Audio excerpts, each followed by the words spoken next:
ಜಯಂತ ನಾಮಕ ನಾನು. ಆದರೆ ಏನು ಮಾಡೋಣ, ಸ್ವರ್ಗದಲ್ಲಿರುವಂತಹ ಸಂಪತ್ತಿನ ಬಗ್ಗೆ ಅಭಿಲಾಷಿಗಳಂತಹ ದುರುಳ ದಾನವರು ಭೂಲೋಕದಲ್ಲಿ ಹುಟ್ಟಿಕೊಂಡು ನೇರವಾಗಿ ಸ್ವರ್ಗಲೋಕಕ್ಕೆ ಅಭಿಯೋಗವನ್ನು ನಡೆಸ್ತಾರೆ. ಪ್ರಸ್ತುತ ಈಗ ಕುರಂಗ ನಾಮಕ ನಮ್ಮ ಸ್ವರ್ಗಕ್ಕೆ ದಾಳಿ ಮಾಡಿದ್ದಾನೆ ಎನ್ನುವಂತಹ ವಿಚಾರವನ್ನು ಅರಿತಂತಹ ತಂದೆಯವರು ದುರಸನ್ನದ್ಧರಾಗಿದ್ದಾರೆ. ಅವರು ಹೊರಡುವಂತಹ ವೇಳೆಯಲ್ಲಿ ಅವರ ಸಮ್ಮುಖಕ್ಕೆ ನಾನು ಹೋದೆ. ನಾನು ಜೊತೆಗೆ ಬರ್ತೇನೆ ಎನ್ನುವ ಹಾಗೆ ಹೇಳಿದಾಗ ಆಶೀರ್ವಾದವನ್ನು ಎತ್ತಿದ್ದಾರೆ. ಹೋರಾಡ್ತೇನೆ.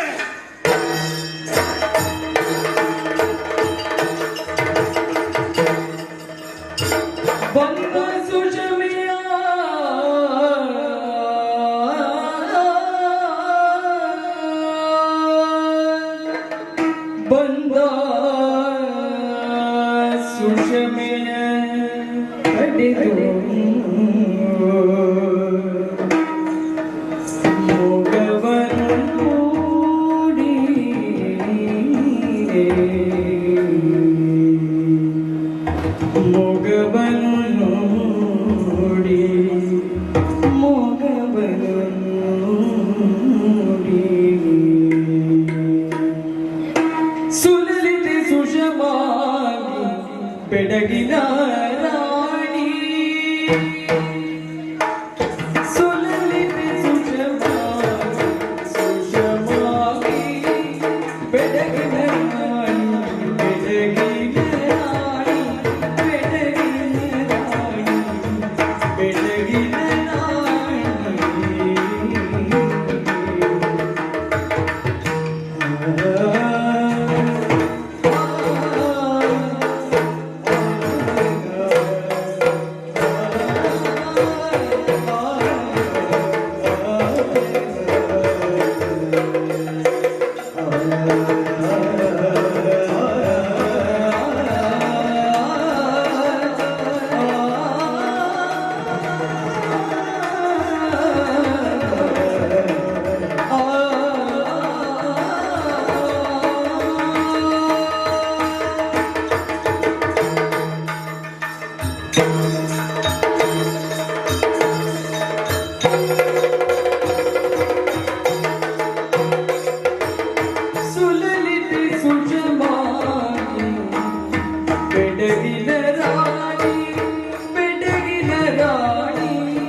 ಗೊತ್ತಾಯ್ತು ಯಾರಿಂದ?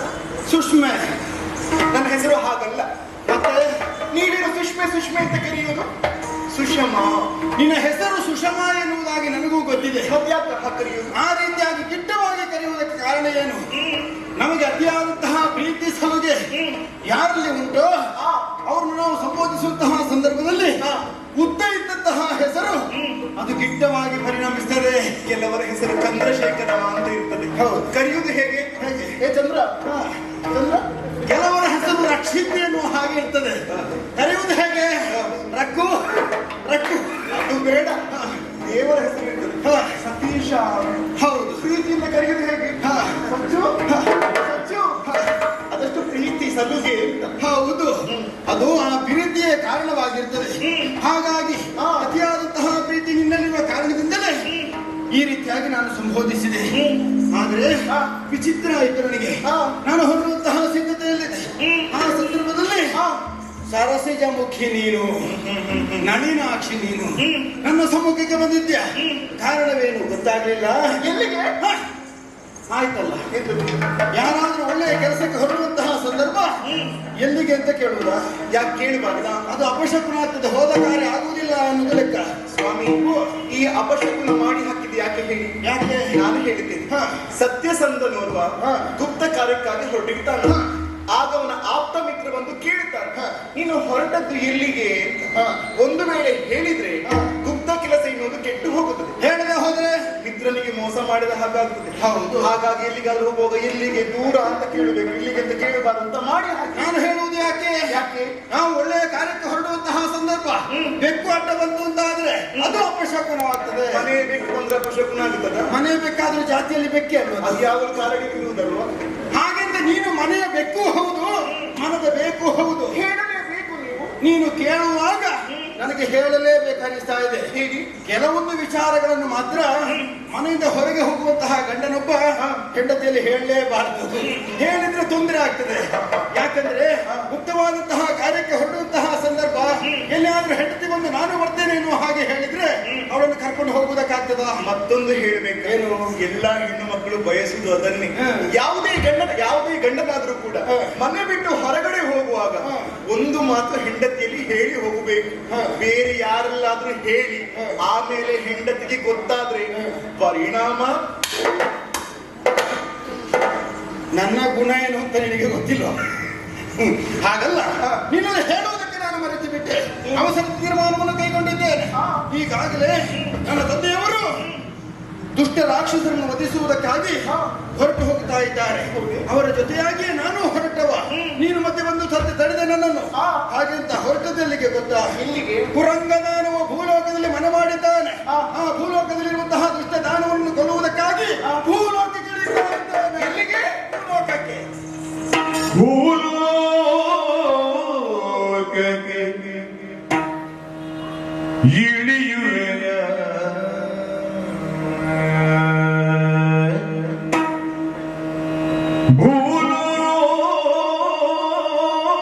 ಭೂಲೋಕಕ್ಕೆ ಇಳಿಯುವೆಯ ಚಿನ್ನಿಗ ಚಿನ್ನಿಗ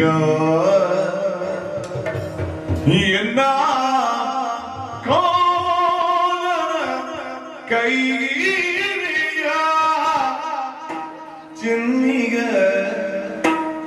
ಎನ್ನ ಕೈಯ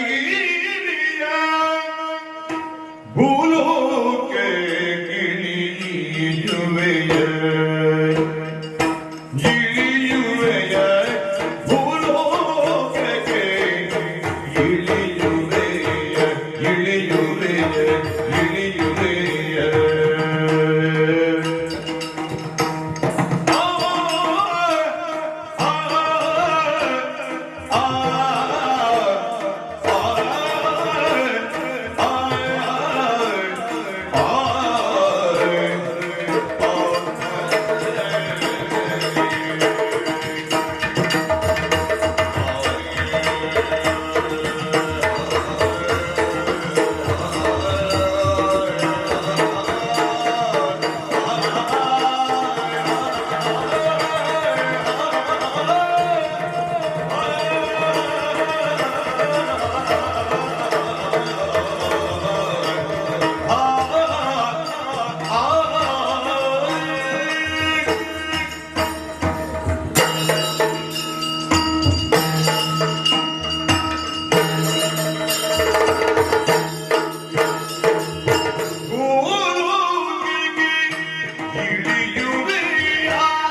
करे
ಬಾಳಿನಿ ನಿಜತವ ನಿನ್ನೆಯು ಕರೆದು ನಿನ್ನೆಯು ಕರೆದು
ಎಲ್ಲ ಕಾಲನ ಕೈಗೆ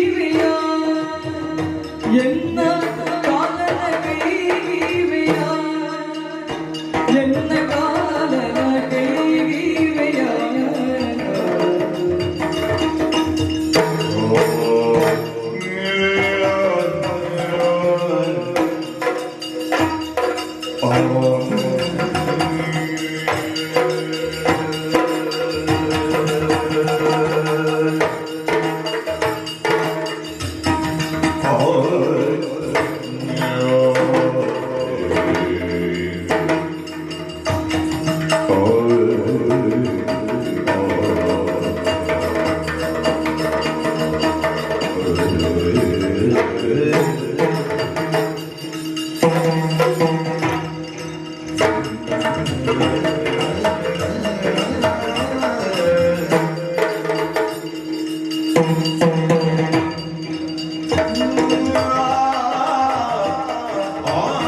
ಠಠಠಠ